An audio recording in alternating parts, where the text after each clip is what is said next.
하나님의 말씀을 함께 나누겠습니다. 오늘 함께 나눌 말씀은 마태복음 10장 16절에서 23절까지 말씀을 합독해 올리겠습니다. 마태복음 10장 16절에서 23절 말씀을 합독해 올립니다. 보라, 내가 너희를 보냄이 양을 이리 가운데로 보낸가 같도다. 그러므로 너희는 뱀같이 지혜롭고 비둘기같이 순결하라. 사람들을 삼가라. 그들이 너희를 공회에 넘겨주겠고 그들의 회당에서 채찍질하리라.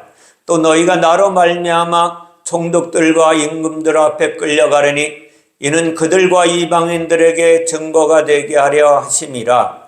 너희를 넘겨줄 때에 어떻게 또는 무엇을 말할까 염려하지 말라. 그때에 너희에게 할 말을 주시리니 말하는 이는 너희가 아니라 너희 속에서 말씀하시는 이 곧 너희 아버지의 성령이시니라. 장차 형제가 형제를, 아버지가 자식을 죽는 데에 내어주며 자식들이 부모를 대적하여 죽게 하리라. 또 너희가 내 이름으로 말미암아 모든 사람에게 미움을 받을 것이나 끝까지 견디는 자는 구원을 얻으리라. 이 동네에서 너희를 박해하거든 저 동네로 피하라. 내가 진실로 너희에게 이르노니 이스라엘의 모든 동네를 다 다니지 못하여서 인자가 오리라. 아멘. 오늘 말씀을 중심으로 하나님의 은혜를 함께 나누겠습니다. 오늘 말씀의 제목은 이리에게 보낸 양이라는 제목으로 하나님의 말씀을 함께 나누도록 하겠습니다. 지난주에는 금식을 가르쳐 주신 예수님이라는 말씀을 함께 나누었어요. 그 전에는 마태를 부르신 하나님을 나누었습니다. 하나님이 제자들을 부르신 후에 오늘 이제 그 제자들을 파송하는 말씀입니다. 오늘 본문은 마태복음 10장 1절부터 연결된 말씀이에요. 마태복음 10장 1절에 보면 예수께서 그의 12 제자를 부르사 더러운 귀신을 쫓아내며 모든 병과 모든 악한 것을 고치는 권능을 주시니라. 아멘. 하나님이 제자들을 파송할 때 충분히 살아갈 수 있는 능력을 주고 보내신다는 말씀이에요. 그런데 오늘 본문에 보면 너희를 보내는데 너희를 보내는 것이 양을 이리 가운데 보낸 것 같다고 말씀하십니다. 우리는 주님의 말씀을 잘 기억하셔야 돼요. 예수님이 이 땅에 오셔서 하신 말씀이 무엇이냐면 나는 마음이 온유하고 겸손하니 내게로 와서 배우라고 말씀을 하셔요. 그리고 예수 그리스도 하나님이신 당신 스스로가 이제 어린 양으로 영원한 하나님의 나라 권세와 능력의 자리에서 이 땅에 오셨다는 사실을 잊지 마셔야 돼요. 그리고 그와 같이 제자들을 보내시는 거예요. 예수님은 뭐라 하느냐면 에베소 5장 1절에 보면 그러므로 너희는 사랑을 받는 자녀같이 너희는 하나님을 본받는 자가 되라. 본받는 자가 되라는 거예요. 하나님이 육신의 몸을 입고 어린 양으로 이 땅에 오신 것처럼 이 땅에 오셔서 그분은 이 땅이 어디냐 하면 이 땅이 이리와 같은 거예요. 이리가 사는 곳이라는 거예요. 우리는 이리와 같은 존재였었다는 것, 이리였었다는 것을 잊지 마셔야 돼요. 근데 우리를 이제 제자들 파송하시면서 뭐라는 뱀같이 지혜롭고 비둘기같이 순결하라고 말씀하십니다. 왜 뱀같이 지혜로우라고 하시나? 뱀같이 지혜로운 것이 무엇인지 지나갔지만 얼마 전에 설교 가운데 말씀을 드렸어요. 뱀이 누군지를 알아야 돼요. 뱀은 계시록 12장 9절에 큰 용이 내쫓기니 곧 뱀, 곧 마귀라고도 하고 사탄이라고도 하며 온 천하를 깨는 자다. 그가 땅으로 내쫓기니 그의 사자들도 그와 함께 내쫓기니라 라고. 뱀은 그럼 누구예요? 마귀요 사탄이라는 거예요. 그런데 이 마귀여 사탄이 누군지 또 본질을 알아야 돼요. 우리 인간도 타락한 영이에요. 타락한 영의 사람을 뱀이라고 또 말합니다. 구원받지 못한 사람을 뱀과 같은 존재라고. 뱀은 선악과를 먹게 한 자예요. 그리고 선악과를 먹은 사람이 뱀이라는 걸 아셔야 돼요. 선과 악을 먹은 거예요. 선과 악을 먹은 것은 무엇이냐? 율법이에요. 율법은 육체의 법이고 육체의 법인 율법은 죄와 사망의 법이라는 걸 잊지 마셔야 돼요. 그런데 왜 이 뱀은 악하고 교활할 뿐만 아니라 속이고 훔치고 넘어지게 만드는 존재인데 세상에서 지혜롭다고 말하느냐는 거예요. 다시 말하면 율법에 지혜롭다는 거예요. 선과 악을 잘 분별한다는 것입니다. 누가? 뱀이. 타락한 인간은 선악을 구별해서 늘 다툼이 있는 거예요. 선과 악, 정함과 부정함, 하라와 하지 말라에 대해서 분명하거든요. 그러나 이 지혜는 하나님의 것이 아니고 죄인들이 가지고 있는 이 땅의 지혜라는 것을 잊지 마셔야 돼요. 그런데 왜 이 땅의 지혜를 가지라고 하시나? 이 땅의 지혜를 가지고 가라고 말씀하시느냐? 이 땅의 사람들의 본질을 모르면 가서 말할 수 없기 때문에 타락한 인간의 본질이 무엇인지 잘 알고 가야 된다는 거예요.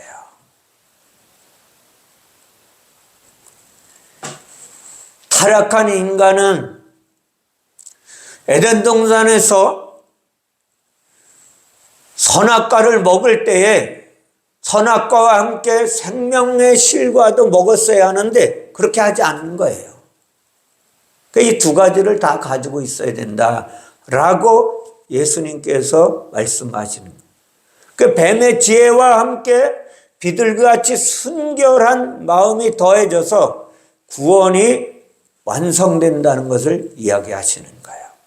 이게 합쳐지지 않으면 구원이 완성되지 않는 거예요. 여기서 말하는 비둘기같이 순결한 것이 무엇이냐? 이것은 성령을 가르쳐 주는 거예요. 성령은 순결한 영이거든요. 순결한 영을 가지고 있어야 된다는 거예요. 성령은 거짓이 없다는 거예요.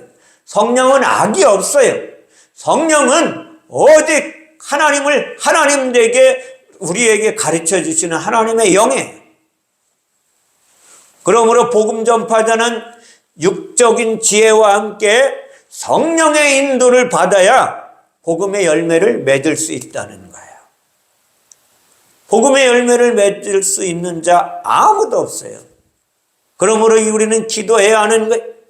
기도하면 성령을 주시기 때문에 성령의 인도를 받지 않으면 아무리 밖에 나가서 이리 때와 산다고 할지라도 그들을 변화시킬 수가 없고 그들에게 물려 죽는 역효과를 당하게 되는 것입니다.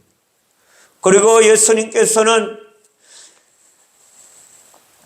뱀의 지혜와 뱀같이 지혜롭고 비둘같이 순결하라고 말씀하시고 나서 사람들을 삼가라고 말씀하십니다.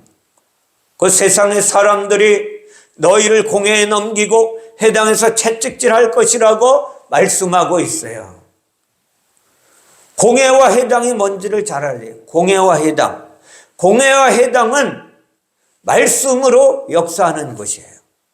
공회는 말씀으로 심판을 하는 것이고 회당은 말씀을 가르치는 곳이라는 걸 잊지 마셔야 돼요.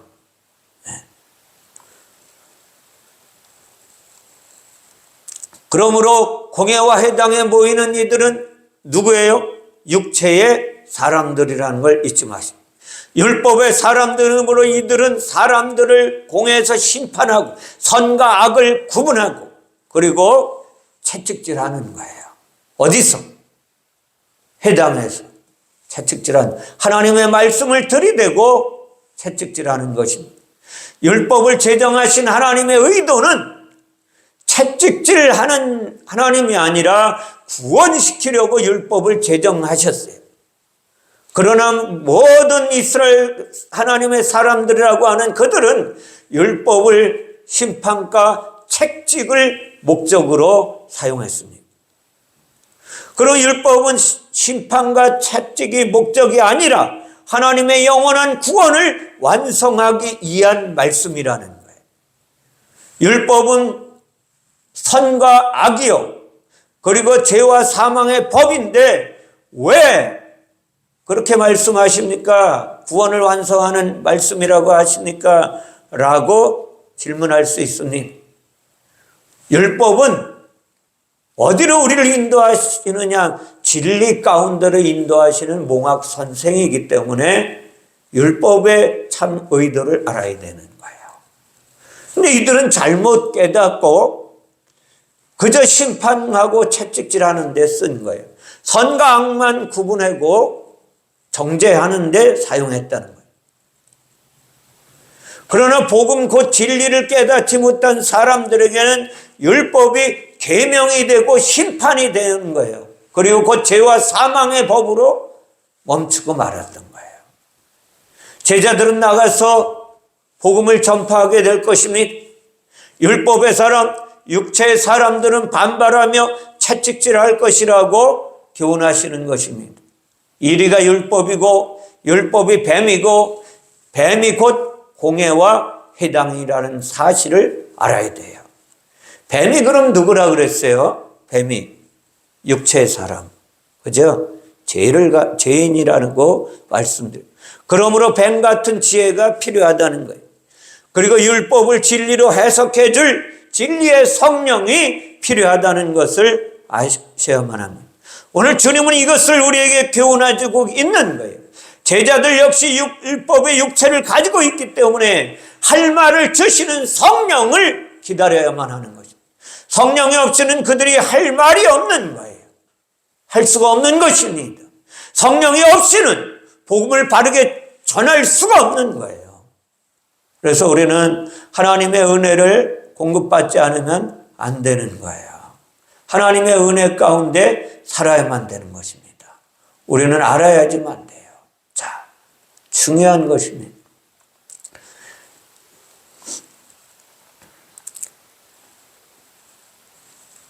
왜 성령이 우리에게 필요한지를 알아야 돼요. 그래서 예수님은 제자들에게 뱀같이 지혜롭고 비둘같이 순결하라고 말씀하신 거예요. 이 제자들이 그러면 언제 복음을 바르게 전파하게 되었는지를 알아야 돼요. 우리는 여기서 말씀하신 복음 전파가 언제 바르게 전파되었는지, 시작되었는지. 사도행전 2장 4절에 보면 그들이 다 성령의 충만함을 받고 성령이 말하게 하심을 따라 다른 언어들로 말하기를 시작하니라. 아멘. 자, 제자들은 성령의 말하게 하심을 따라 말하는 것이 무엇이냐면 복음을 말하는 거예요. 전도자인 것입니다. 성령은 선악과 율법과 뱀과 공회와 해당의 언어가 아니라 진리의 언어를 하게 하시는 하나님의 영이기 때문에 성령으로 하지 않고는 복음이 바르게 전파될 수가 없다는 걸 아셔야 돼요. 그래서 예수님은 제자들에게 뱀같이 지혜롭고 비둘기같이 순결하라고 말씀하셨던 것입니다. 근데 그 다음에 주님이 이야기하시는 게 뭐냐면 형제가 형제를 죽는 데 내어준다고 말씀하세요. 이는 율법의 말씀이 아니라 성령께서 진리로 해석해 주시는 말씀인데 성령의 이끌림 받지 않으면 이게 무슨 말인지 모르는 거예요. 아니 내 형제를 내가 죽는데 내어준다는 말인가? 또 아버지가 자식을 죽는데 내어준다고 말해요. 자식들이 부모를 대적하여 죽게 한다고 말씀하고 계세요. 하나님의 말씀은 진리의 말씀이에요. 이것은 분명한 것입니다. 분명히 일어난다는 것입니다. 이 모든 말씀을 문자적으로 받아들이기에는 무리가 있는 말씀이에요. 문자적으로 받아들여. 그러므로 진리의 성령께서 우리 안에 오셔서 이 말씀을 가르쳐 주셔야만 한다는 것을 잊지 마셔야 돼요. 형제는 곧 어떤 자들이 형제냐? 한 자궁에서 나온 자들이 형제라는 걸 잊지 마셔야 돼요. 한 자궁에서 나온, 그죠?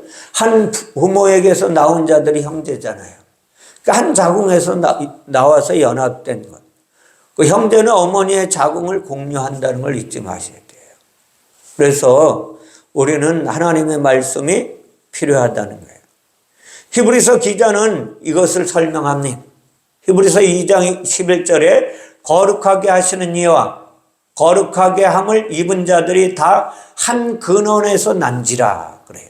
그러므로 형제라 부르시기를 부끄러워하지 아니하시고, 예수님이 형제라 부르기를 부끄러워하지 않으셨다는 거예요.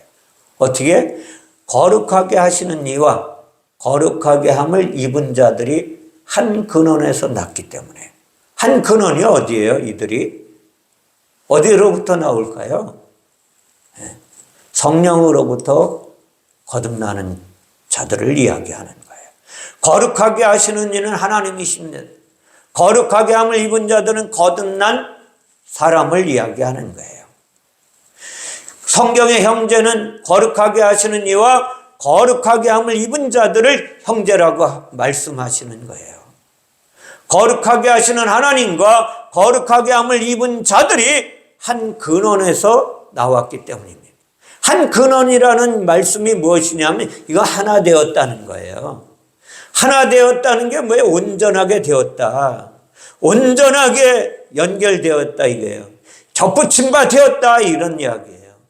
하나님은 영이십니다. 인간은 타락한 영이에요. 그죠? 인간 안에 영이 있지만 타락한 영이에요. 인간의 본질은 육이 아니라 영이라는 사실을 기억하셔야만 합니다. 인간의 육체 속에 있는 영은 거룩한 영이 아니라 그러나 타락한 영이 안에 있어요. 그러므로 창세기 1장에 하나님의 형상을 따라 사람을 만들자고 하나님께서 말씀하신 거예요. 하나님의 형상을 따라. 창세기 1장 26절에 그래서 주님은 하나님이 이르시되 우리의 형상을 따라 우리의 모양대로 우리가 사람을 만들자라고 말씀하세요. 우리의 모양이 어때요? 하나님은 영이세요. 그죠? 영이시라는 걸 아셔야 돼요. 근데 영을 먼저 만드셨다는 걸 잊지 마셔야 돼요. 영을. 육체를 먼저 만든 게 아니라 영을 먼저 만드셨어요. 그러면 영이신 하나님이 육체를 입고 이 땅에 오셨어요. 그죠? 그리고 죄인인 사람을 구원하려고 이 땅에 오셨어요. 하나님도 영이시고 사람도 영이에요. 그런데 사람이 범죄함으로 말미암아 육체를 입게 된 거예요. 육체는 뭐라 그랬어요? 감옥과 같은 곳이다. 하나님이 우리 육체 안에 영을 가둬놓은 거예요. 왜? 하나님을 또 대적할까 봐. 그리고 영이신 하나님이 육체를 입고 이 땅에 오신 게 예수 그리스도예요. 예수님은 영계에서 물질 속으로 타락한 영을 구원하시려고 오신 하나님이십니다. 예수 그리스도는 하나님이세요. 영이신 하나님이 곧 예수께서 이 세상의 죄인들을 구원하시려고 오신 거예요. 예수님은 육체 속에 있는 예수님의 육체 속에 있는 영은 살리시는 영, 성령이라는 걸 잊지 마셔야 돼요. 그 성령을 육체 속에 담고 오신 거예요. 그러므로 육체를 입고 오신 예수님이 우리의 형제라는 것을 잊지 마셔야 돼요. 우리와 다른 점이 있다면 예수님은 우리를 구원하러 오신 영이시고 예수님과 우리는 같은 육체를 가지고 있는 형제이지만 한 근원에서 나왔지만 우리는 어떻게 살리심을 받아야 하는 존재라는 걸 잊지 마셔야 돼요. 그래서 예수님은 형제가 형제를 죽는 데 내어준다고 말씀하신 거예요. 곧 우리가 일이었었다는 걸 잊지 마셔야 돼요. 무슨 말인지 잘 기억하셔야 돼요. 우리 인간은 죄인은 일이라는 거예요. 그래서 이 땅에 어린 양으로 온 예수를 어린 양을 물어 죽인 거예요. 두 번째 부모를 살펴보겠습니다. 부모. 하나님은 아버지라고 말씀하셔요. 그리고 하나님은 영이십니다. 그런데 영은 볼 수가 없어요. 그죠? 아버지는 보이지 않는 하나님이세요. 보이지 않는 그 아버지 하나님은 천지를 만드셨다고 말씀하셔요. 천지 속에는 아버지의 신성이 그 속에 담겨 있다고 말씀하십니다. 신성은 아버지 하나님의 존재예요. 무슨 말인지 잘 아셔야 돼요. 아버지 하나님의 존재 없이는 우주 만물이 그러므로 존재할 수 없다는 것을 가르쳐 주는 거예요. 보이지 않는 하나님을 보이는 것으로 바꾸는 일을 누가 하시냐? 성령이 하셨다는 걸 잊지 마셔야 돼요. 성령은 곧 아버지의 거룩한 영이십니다. 하나님의 거룩한 영이에요. 보이지 않는 아버지를 드러내어서 계시하시는 영이 곧 성령이었다라는 걸 잊지 마셔야 돼요. 성령이 보이지 않는 아버지, 말씀이신 그분을 어디로? 이 땅에 드러나게 하신 거예요. 알아요? 마리아의 뱃속에서 성령으로 오셔서 잉태하게 하셔서 육신을 끌고 나오신 거예요. 그러니까 보이지 않는 하나님을 보여주신 하나님이 누구냐? 성령이라는 거예요. 그러므로 예수를 잉태시킨 분도 성령이에요. 근데 성령이 뭐예요? 성령이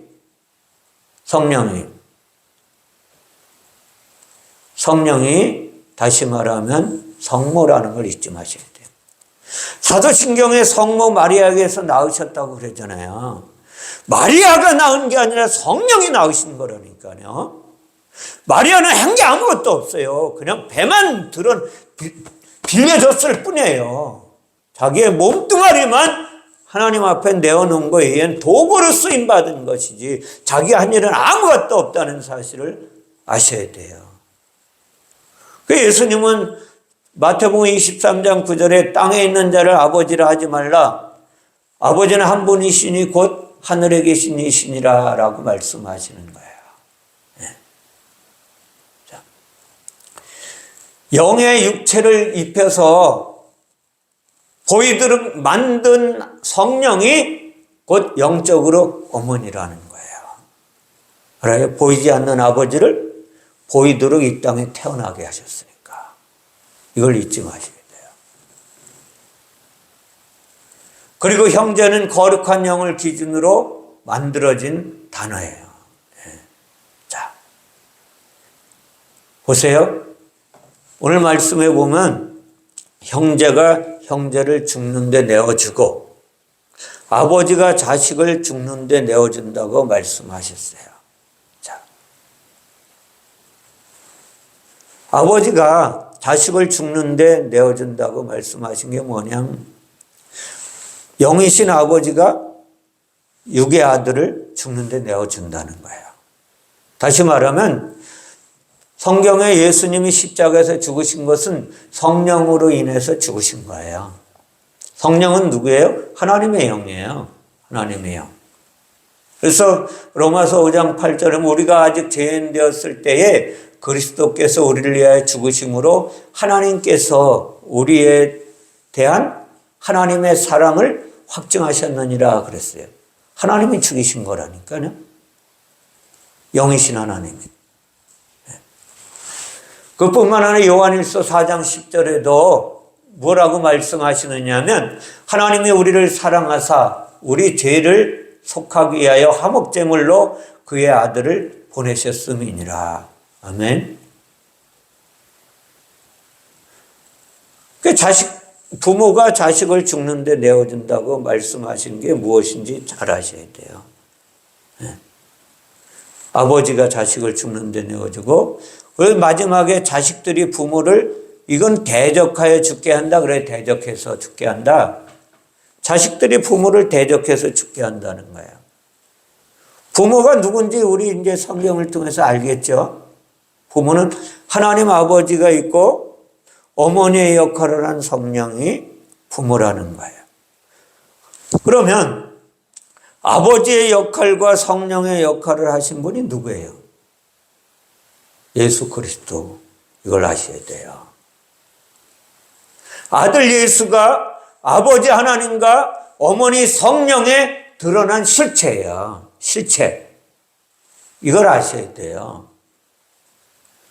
하나님은 영이신데 영이신 하나님이 무엇을 육체를 입고 오신 거예요. 아버지가.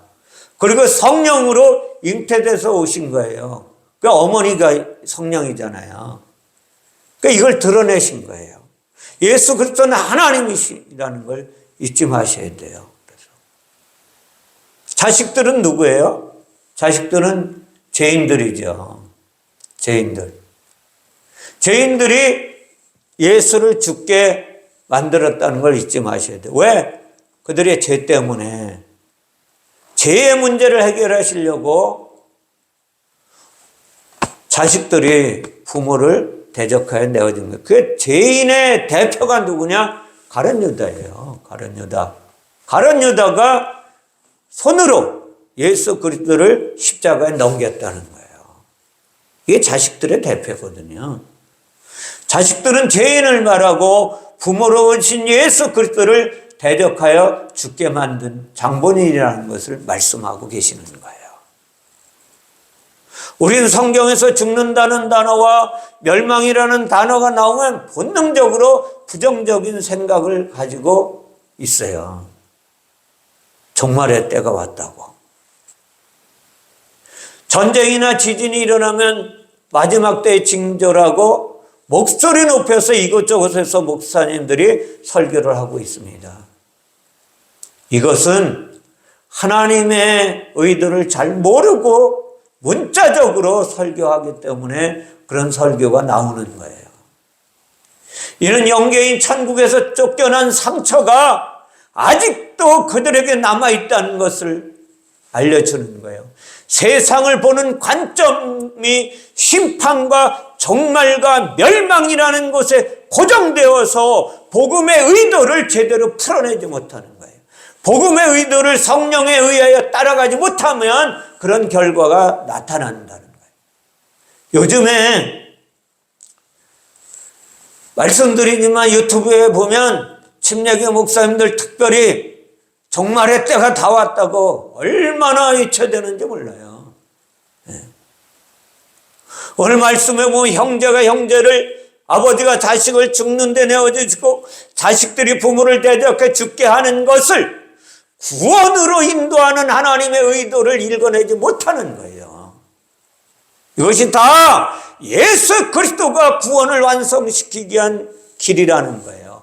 주님이 가시는 길목에 이러한 일들이 나타날 것이라는 것을 읽어내지 못하고 말세에 나타나는 징조라고 이야기하는 것, 하나님의 의도와 다르다는 걸 잊지 마셔야 돼요. 그러므로 끝까지 여기는 견디는 자는 구원을 얻으리라, 이 말씀을 즉시 종말에 갖다 붙이는 거예요. 대환란에 연결을 시켜버리고 맙니다. 끝까지 견디는 것을. 종말의 때까지 끝까지 견디는 자는 구원을 얻으리라, 이렇게 문자적으로 설명을 하는 것입니다. 이는요, 하나님의 의도를 잘 모르고 하는 말입니다. 왜 그런 일이 벌어질까요? 원어에 나오는 하나님의 의도를 모르니까 자기 생각에 의해서 번역해 놓은 결과예요. 번역한 분의 자기 생각에 의해서 성령의 이끌림 받아서 번역이 됐어야 되는데 그렇게 하지 못하는 거예요. 교회의 미래는 구원이고 영원한 생명의 삶이고 하나님의 영광의 자리에 가는 것입니다. 오늘 끝까지 견디는 자는 구원을 얻으리라고 기록해 놓은 이 말씀은 끝까지는 뭐예요? 세금 지불이라는 뜻이 있어요. 텔로스. 이는 죄인들의 죄값을 완전히 지불한다는 뜻이 담겨져 있는 거예요. 요한복음 19장 30절에 보면 예수께서 십자가에 달려선 후에 뭐래? 포도주를 받으신 후에 하신 말씀이 있어요. 예수께서 신포도주를 받으신 후에 이르시되 다 이루었다 하시고 머리를 숙이니 영혼이 떠나가시니라. 여기서 영혼이 떠나가시니라 이것도 잘못 번역된 거예요. 예수님은 혼이 없는 분이에요. 영만 있으신 분이지. 이걸 아셔야 돼요. 타락한 영이 혼이거든요. 타락한 영을 가지고 있는 자들이 혼이에요. 머리를 숙이고 속이니 영이 떠나간 게 아니라 영을 넘겨주셨느니라. 이런 뜻이 담겨져 있어요. 영이 뭐예요? 영원한 생명, 성령, 그리스도를 우리의 창세기 1장에 보면 물을 한 곳으로 몰니 이를 받아라 하시고 묻이 드러나니 그곳에 씨앗, 생명이 있는 씨앗을 심어서 자라게 하고 열매가 맺게 하더라. 이것을 이루었다는 거예요. 다시 말씀드리면 세금지불은 우리의 심령이 묻혀 우리의 마음밭에 복음의 씨앗을 심어서 영원한 생명의 말씀을 심어서 영원한 생명을 심어서 영광을 심어서 어둠이 떠나가게 한다는 거예요. 이걸 다 이루었다는 거예요. 하나님이 하실 일은 다 끝내신 거예요. 십자가에 의해서 죽으시고 부활하심으로 말미암아. 성경은 이것이 구원의 완성이라고 말씀하시는 거예요. 그러므로 하나님이신 예수님을 뭐란 알파와 오메가라, 처음과 나중이라, 시작과 끝이신 하나님이시다라고 말씀하시는 것입니다.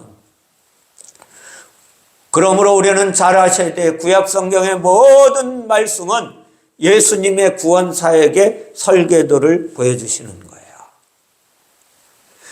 예수님의 구원 사역의 완성은 아니에요. 예수님이 이렇게 구원 사역을 완성시킬 것이다 라고 설계도를 그려놓은 거예요. 그리고 신약 성경은 예수님이 직접 오셔서 설계도를 그려주신 하나님이 이 땅에 육신의 몸을 입고 오셔서 하나님의 설계도대로 거룩한 하나님의 성전을, 새 예루살렘을 완성시키는 사역이 예수님의 사역이에요. 그러므로 구원의 사역은 2000년 전에 예수님이 완성시키신 것입니다. 근데 무슨 종말이 우리에게 와요?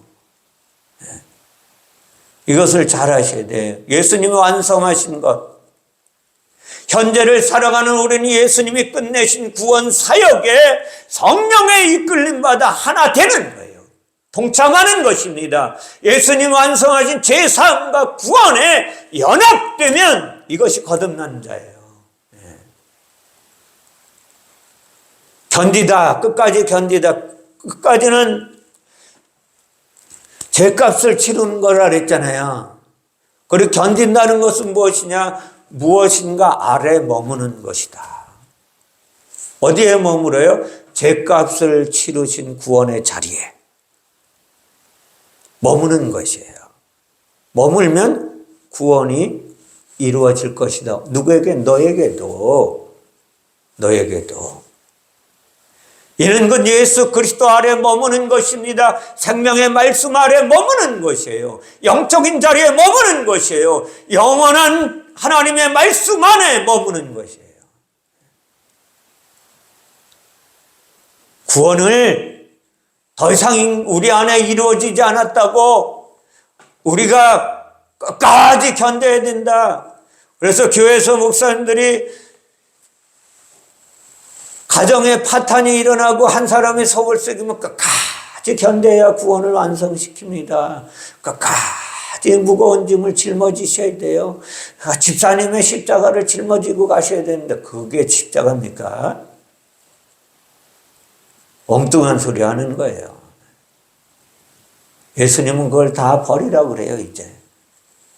그러므로 히브리서 6장 1, 2절에 뭐라고 말씀하시냐면, 그러므로 우리가 그리스도의 도의 초보를 버리고 죽은 행실을 회개함과 하나님께 대한 신앙과 세례들과 안수와 죽은 자의 부활과 영원한 심판에 관한 교훈의 터를 다시 닦지 말고 완전한 대로 나아갈지니라. 완전한 데가 어디예요?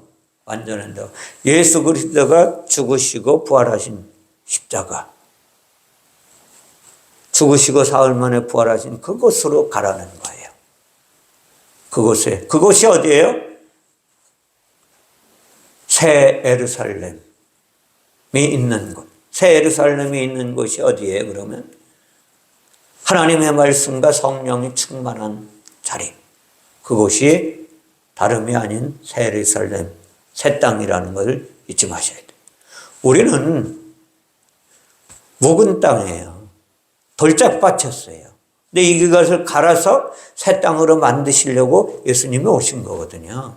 이미 완성된 구원과 믿음의 완전한 데, 곧 예수 그리스도께로 나가는 것이 끝까지 견디는 거예요. 이거를 잊지 마셔야 돼요. 그래서 우리는 어디에 있어야 돼요? 예수 그리스도 안에. 예수 그리스도 안에 있는 게 뭐예요? 생명의 말씀 안에. 생명의 말씀 안에 있는 것이 뭐예요? 영광의 자리에 있는 거예요. 이걸 잊지 마시기 바랍니다. 자, 계시록 2장 10절에도 너는 장차 받을 고난을 두려워하지 말라. 볼지어다 마귀가 장차 너희 가운데서 몇 사람을 옥에 던져 시험을 받게 하리니 너희는 10일 동안 환난을 받으리라. 내가 죽도록 충성하라. 그리하면 내가 생명의 관을 내게 주리라. 죽도록 충성하라고 합니다. 여기서 죽도록 충성하라는 충성이 뭔지 아세요? 충성이 여기서 말하는 충성은 피스토스 곧 믿음이에요. 믿음. 죽도록 충성하는 것이 아니라 죽도록 믿음을 가지라. 그러면 내가 죽어도 생명의 멸류관을 받으리라. 이런 뜻이에요. 이 믿음이 누구 거예요? 그러면 누구 거? 믿음이 예수 그리스도 거라는 걸 잊지 마세요. 하나님의 것이라는 걸 잊지 마셔야 돼요. 이걸 착각하면 자기가 잘난 척하는 거예요. 교회 안에서. 신앙생활을 한다고 자기가 잘나서 똑똑해서 신앙생활 잘하는 줄 착각을 한다니까요. 죽도록. 이 다나토스의 죽음이거든요. 이 죽음은 아까도 이야기했지만 형제가 형제를 죽는데 내어주며 아버지가 자식을 내어준 바로 그 죽음을 이야기하는 거예요. 다시 말하면 이것은 멸망하는 죽음이 아니라 죽어야 사는 죽음이라는 걸 잊지 마셔야 돼요. 그러니까 죽고자 하는 자는 결단코 살리라 라고 말씀하셨어요. 이미 완성된 구원을 두고 너무나 많은 사람들이 구원을 찾아 헤매이고 방황하고 있다는 사실을 기억하셔야 돼요. 지난주 목요 기도회 때도 어느 집사님이 한 번 오셨는데 많은 것을 체험하셨어요. 기도로 병 낫는 것도 스스로 체험하시고 그러셨는데 불안하다는 거예요. 왜 그럴까요? 하나님이 주신 믿음을 그 자리에 있지 않기 때문에 그래요. 예수 그리스도가 끝입니다. 예수 그리스도가 구원의 완성이고 우리는 예수 그리스도 안에 머물러야 한다는 것을 잊지 마셔야 돼요. 예수님이 23절에서 이 동네에서 너희를 박해하거든 저 동네로 피하라고 말씀. 이 동네가 어디예요? 이 동네는 전쟁을 하는 동네예요. 전쟁을 하는 동네가 어딘지 아세요? 선악을 따지는 동네. 율법의 자리예요. 그리고 저 동네는 어딘지 아세요? 저 동네는 구원이 완성된 자리예요. 이걸 잊지 마. 영의 자리, 영적인 자리로 피하라는 거예요. 그래야 네가 산다.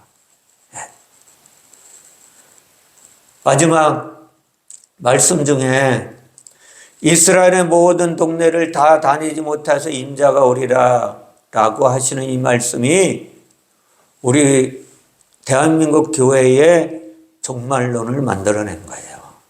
잘못된 종말론. 마지막 때라고 이렇게 이야기하는 거예요. 원자폭탄이 터지면 온 세계가 불덩어리가 돼서 사라지고 그때 돼서 예수 그리스도가 심판주로 다시 오시게 될 것이다. 심판에 대해라면 뭐라 했어요? 한번 찾아볼까요? 요한복음 한번 찾아보세요. 갑자기 이 말씀을 한번 봐야 될 것 같아요. 16장 17절부터 보겠습니다. 7절 말씀부터 보겠습니다. 7절. 그러나 내가 너희에게 실상을 말하노니 내가 떠나가는 것이 너희에게 유익이라. 내가 떠나가지 아니하면 보혜사가 너희에게로 오지 아니할 것이요 가면 내가 그를 너희에게 보내리니 그가 와서 죄에 대하여 의에 대하여 심판에 대하여 세상을 책망하시리라. 죄에 대하여 하면 그들이 나를 믿지 아니하며 의에 대하여 하면 내가 아버지께로 가니 너희가 다시 나를 보지 못하며 심판에 대하여 하면 세상 임금이 심판을 받았음이라. 아멘. 무슨 심판주로 다시 오세요? 심판주로 다시 성령이 오셔서 심판에 대해서 다 이야기하시겠다고 말씀하시는데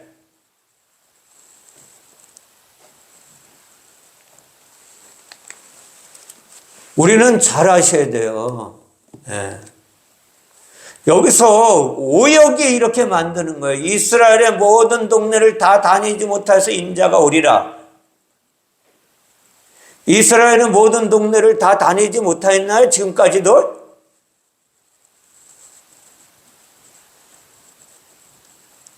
여기서 다 다니지가 무엇이냐면 다 이루었다는 말씀이거든요.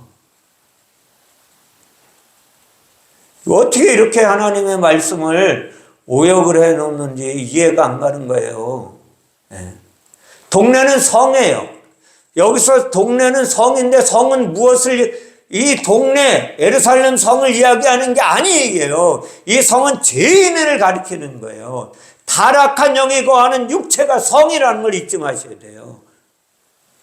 그러므로 이 죄인의 자아가 죽고 새 사람으로 세워지는 것이 구원에 관한 말씀인데 예수께서 예루살렘 성전을 헐라고 말씀하신 명령하신 것이 무엇인지 육체가 무너지는 이야기거든요. 그래서 예수님이 말씀하시는 거예요.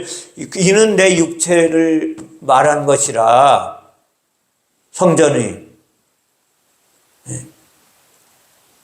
육체가 무너지면 성전이 완성되는 거예요. 거룩한 성전이. 하나님의 성령이 거하실 성전으로 세워지는 하나님의 기쁜 소식으로 받아야 되는데 그렇게 하지 못하는 거예요. 그렇게 하지 않는 거예요. 왜? 이 잘못된 해석의 문자적인 글을 보고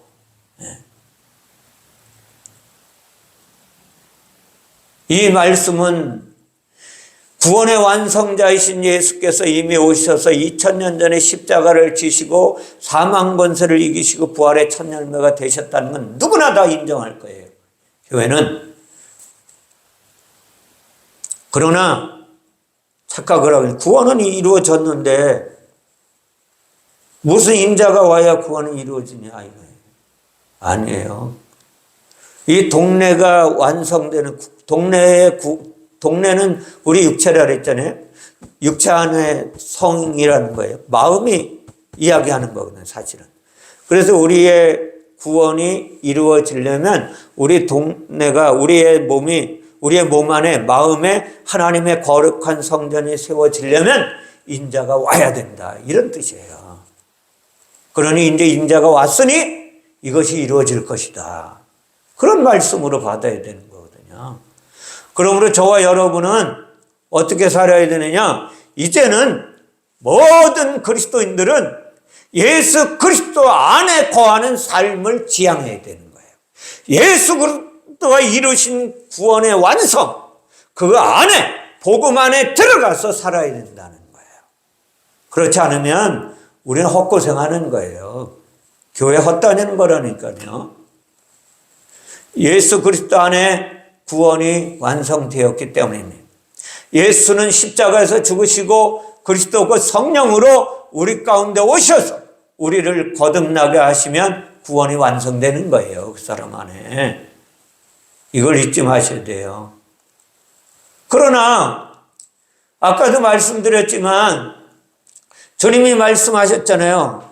예수께서 말씀하시기를 요한복음 3장 5절에서 진실로 진실로 내게 이르노니 사람이 물과 성령으로 거듭나지 아니하면 하나님 나라에 들어갈 수 없느니라. 여기 결단코 들어갈 수 없는 것이거든요. 물과 성령으로 거듭나지 않으면. 물은 뭐예요? 말씀이에요. 생명의 말씀, 복음. 성령은 하나님의 영이잖아요. 근데 성령으로 거듭난 자는 무슨 일이 있든지 하나님 나라에 들어가게 된다는 거예요. 이걸 말씀하시는 거예요. 근데 모든 구원의 완성을 하나님이 이루셨어요. 근데 중요한 건 내가 물과 성령으로 거듭났느냐 안 났느냐가 중요하겠죠. 근데 물과 성령으로 거듭난 사람들까지도 불안해하는 거예요. 무엇 때문에? 성경을 오역해서 잘못 가르치기 때문에. 이것 때문에 불안하는 거예요. 하나님의 평강을 누리지 못하고. 오늘 본문에 구원받은 자들 세상으로 파송하시는 이가 그리스도예요. 그죠? 우리를 왜 부르셨습니까? 우리 안에 구원이 완성되었다는 사실을 예배 가운데 가르쳐 주시고 세상 속으로 파송하시려고 하는 하나님의 의도가 이 안에 담겨져 있다는 거예요. 오늘 말씀 본문 안에 담겨져 있는 거예요. 이제 우리는 율법이 가리키고 있는 구원의 설계도의 말씀과 구원을 완성하시는 복음의 말씀을 성령의 인도하심을 받아 믿음으로 살아내라고 하시는 하나님의 교훈인 것입니다. 그러므로 저와 여러분은 어떻게 살아야 되겠어요? 적용을 하려면 기도해야 하는 거예요. 왜? 성령의 이끌림 받지 못하면 구원의 기쁨을 받아 누릴 자가 아무도 없기 때문에 그래요. 성령께서 구원을 완성시키신 하나님의 진리의 말씀, 생명의 말씀 가운데 우리를 끌고 들어가셔야 되는 거예요. 그리고 우리에게 무엇을? 진리를 알려주셔야 됩니다. 진리를 알면 죄와 사망에서 자유케 되는 거예요. 그래서 물과 성령으로 거듭나라고 주님께서 그렇게 말씀하신 거예요. 진리의 말씀을 모르면, 하나님의 의도를 모르면 방황하고 헤매이게 되는 거예요. 사랑하는 성도 여러분, 이제 저와 여러분은 구원을 완성시키신 예수 그리스도, 육체로 죽으시고 성령으로 그리스도로 우리 안에 오셔서 주님이 말씀하신 그 진리의 말씀이 참이다. 내가 구원을 완성시켰으니 너는 내 안에 거하라. 형제가 형제를 죽는데 내어주고 아버지가 아들을 죽는데 내어주고 자식들이 부모를 죽는데 대적하여 죽는데 내어주는 일은 끝난 거예요. 완성됐습니다. 다 완성된 거예요. 그리고 이제 우리는 성령의 이끌림 받아 완성된 구원, 새 예루살렘과 새 땅을 누려야 되는 거예요. 이 기쁨을 누리며 우리의 심령 가운데 내 자아를, 그분이 나 때문에 죽으셨다는 사실을 깨달으시고 내 자아를 그리스도와 함께 십자가에 못 박아 버리시고 못 박아 버려야 돼요. 그리고 그리스도 안에서 새 생명으로 하나님의 진리의 말씀을 내 입에서 선포하는, 내 입에서 말하는 그리스도의 군사들이 되셔서 더 이상 세상 가운데도 방황하거나 헤매거나 넘어지는 일이 없고 그리스도의 군사로 하나님의 영광을 드러내며 복음의 능력을 발하는 삶의 주인공들이 되시기를 주님의 이름으로 축원을 드립니다. 기도하겠습니다. 사랑의 하나님 감사합니다. 오늘